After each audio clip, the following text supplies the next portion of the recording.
Hello students.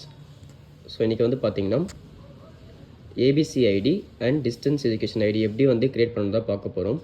So இது create பண்ணுறதுக்கு நிறைய ஸ்டெப்ஸ் இருக்குது, நிறைய வேஸ் இருக்குது. பட் டிஜிலாக்கர் யூஸ் பண்ணி பண்ணிங்கன்னா கொஞ்சம் ஈஸியாகவே இருக்கும். ஸோ டக்குன்னு எல்லாமே ப்ராசஸ் ஆகிடும். அதுவே வந்து ஆட்டோமேட்டிக்காக எல்லாமே ஜென்ரேட் பண்ணி கொடுத்துரும். ஸோ நீங்கள் என்ன பண்ணிங்கன்னா ப்ளே ஸ்டோர் அவர் வந்து ஆப் ஸ்டோர் எது இருந்தாலும் சரி டிஜிலாக்கர்னு கொடுத்துட்டு அந்த ஆப்பை வந்து இன்ஸ்டால் பண்ணிக்கோங்க. அண்ட் இன்ஸ்டால் பண்ணதுக்கப்புறம் ஜென்ரலாக வந்து நீங்கள் ப்ரிஃபர்ட் லாங்குவேஜ் கொடுத்துட்டு லாகின்னு கேட்கும் ஆர் சைன்அப்னு கேட்கும். நீங்கள் வந்து உங்கள் மொபைல் நம்பரை வந்து என்டர் பண்ணுற மாதிரி இருக்கும். கீழே சைன்இன் கொடுத்தீங்கன்னா உங்கள் மொபைல் நம்பர் வந்து என்டர் பண்ணணும். பண்ணதுக்கப்புறம் வந்து பார்த்தீங்கன்னா நெக்ஸ்ட்டு உங்கள் ஐடி செலக்ட் பண்ண சொல்லிவிட்டு ஒரு 6 டிஜிட் பின் மாதிரி கேட்கும்.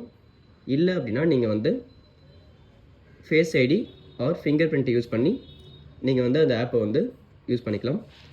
ஸோ நெக்ஸ்ட்டு வந்து நீங்கள் பின் க்ரியேட் பண்ணதுக்கப்புறம் உங்களுக்கு ஓடிபி வந்து ஷேர் பண்ணுவாங்க. ஓடிபியை வந்து நீங்கள் என்டர் பண்ணதுக்கப்புறம் உங்களுக்கு வந்து ஒரு போர்ட்டல் மாதிரி க்ரியேட் ஆகும். பிஃபோர் தட் ஒரு இன்ஃபர்மேஷன் என்ன அப்படின்னா உங்கள் ஆதார் கார்டோட வந்து பார்த்தீங்கன்னா உங்கள் மொபைல் நம்பர் வந்து நீங்கள் லிங்க் பண்ணியிருக்கணும். ஆதார் கார்டோட உங்கள் மொபைல் நம்பர் லிங்க் பண்ணியிருக்கணும். அப்போ தான் வந்து உங்களுக்கு ஈஸியாக வந்துட்டு ப்ராசஸ் ஆகும் எல்லாமே. அண்ட் ஓடிபி ஆல்சோ அதில் தான் ஷேர் ஆகும். ஸோ ஓகே, இங்கே வந்து போர்ட்டல் க்ரியேட் ஆகிடுச்சு. கீழே வந்து பார்த்தீங்கன்னா உங்களுக்கு அகடமிக் பேங்க் ஆஃப் கிரெடிட்ஸ்னு இருக்கும். மேலே ஷோ பண்ணுற பாருங்க, அகடமிக் பேங்க் ஆஃப் கிரெடிட்ஸு. அதை நீங்கள் லாகின் பண்ணதுக்கப்புறம் உங்கள் டீட்டெயில்ஸ் ஃபில்அப் பண்ண கேட்கும். ஃபஸ்ட்டு வந்து ஐடென்டிட்டி டைப்னு கேட்கும். நீங்கள் வந்து நியூ அட்மிஷனுக்கு கொடுத்துருங்க. ஏன்னா இப்போ தான் வந்து அட்மிஷன் கொடுக்குறீங்க. ஸோ நியூ அட்மிஷனுக்கு கொடுங்க. நெக்ஸ்ட்டு ஐடென்டிட்டி வேல்யூன்னு கேட்கும். நீங்கள் அங்கே வந்து யூனிவர்சிட்டி ஆஃப் மெட்ராஸ்னு போட்டுக்கோங்க. ஏன்னா அங்கே தான் வந்து அட்மிஷன் போடுவீங்க. நெக்ஸ்ட்டு எந்த இயர் அட்மிஷன்னா இந்த இயர் தான் அட்மிஷன் கொடுக்க போகிறீங்க. நெக்ஸ்ட்டு ஐஎம்ஏ ஸ்டூடெண்ட் அட்னு கேட்கும். நீங்கள் வந்து ஐஎம்ஏ ஸ்டூடெண்ட் அட்டில் யூனிவர்சிட்டி ஆஃப் மெட்ராஸ் மோஸ்ட்லி அங்கே தான் வந்து ஜாயின் பண்ணுவீங்க. நீங்கள் அது கொடுத்ததுக்கப்புறம் ஃபெச் டாக்குமெண்ட்டு கொடுத்தீங்கன்னா ஒரு டாக்குமெண்ட் வந்து உங்களுக்கு வரும்.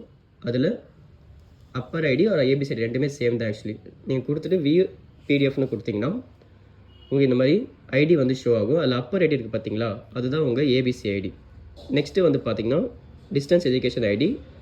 நீங்கள் வந்து DEB ID student login Google பண்ணிவிட்டு கீழே வந்து பார்த்தீங்கன்னா உங்களுக்கு ஏபிசி ஐடி வந்து என்டர் பண்ண சொல்லும். அந்த ஏபிசி ஐடியை நீங்கள் வந்து கரெக்டாக என்டர் பண்ணணும். நீங்கள் மாற்றி என்டர் பண்ணிங்கன்னா வேறு ஒருத்தவங்களோட டீட்டெயில்ஸ் எல்லாமே உங்களுக்கு ஷோ பண்ணிவிடும். நீங்கள் ஏபிசி ஐடி வந்து பார்த்தீங்கன்னா அது கிட்டத்தட்ட ஒரு 12 டிஜிட் நம்பர். அது வந்து கரெக்டாக என்டர் பண்ணிக்கிடும். நெக்ஸ்ட்டு வந்து ஆதாரில் இருக்கிற நேம் வந்து கேட்கும். ஆதார் நேமும் உங்கள் 12th மார்க் ஷீட் நேமும் வந்து சேமாக இருக்கணும். நெக்ஸ்ட்டு உங்கள் இயர் ஆஃப் பர்த் கேட்கும். தென் ஜெண்டர் கேட்கும். ஸோ அது ஃபில்அப் பண்ணதுக்கு வந்து பார்த்தீங்கன்னா கன்சென்ட்டை நம்ம தான் வந்து ஃபில்அப் பண்ணணும். செல்ஃப்னு கொடுத்த அப்புறம் அதுவே டீட்டெயில்ஸ் எல்லாம் ஷோ பண்ணிவிடும். உங்களுக்கு ஆதார் ஐடி எல்லாமே ஷோ பண்ணிவிடும். இந்த கன்சென்ட் பிளேஸ்னு இருக்குது பார்த்தீங்களா, அதை நீங்கள் சென்னைன்னு கொடுத்துக்கலாம். இல்லை நீங்கள் சென்னை பதிலாக தமிழ்நாடு, வாட்டெவர் நீங்கள் சென்னைன்னு கொடுக்கலாம். இல்லை தமிழ்நாடு ரெண்டுமே நீங்கள் கூட வந்துட்டு என்டர் பண்ணிக்கலாம். தமிழ்நாடு என்டர் பண்ணிக்கிறேன்.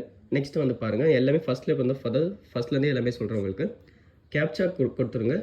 இந்த கேப்சா வந்து என்டர் பண்ணதுக்கப்புறம் அதுக்கு முன்னாடி ஒரு டீட்டெயில்ஸ் எல்லாமே கொஞ்சம் கரெக்டாக என்டர் பண்ணிங்கன்னா செக் பண்ணிக்கோங்க. அப்போ தான் வந்து உங்களுக்கு நெக்ஸ்ட் டைம் எதுவும் சேஞ்ச்லாம் பண்ண முடியாது பெருசாக. ஸோ டக்குன்னு நீங்கள் வந்துட்டு ஒரு செக் பண்ணிக்கோங்க எல்லாமே.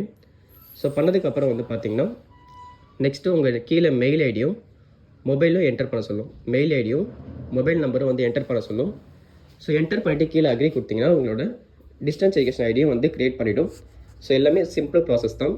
ஏதாச்சும் டவுட்ஸ் இருக்குது அப்படின்னா கமெண்ட்ஸில் சொல்லுங்கள். நான் வந்து உங்களுக்கு எக்ஸ்பிளைன் பண்ணுறேன். தேங்க்யூ.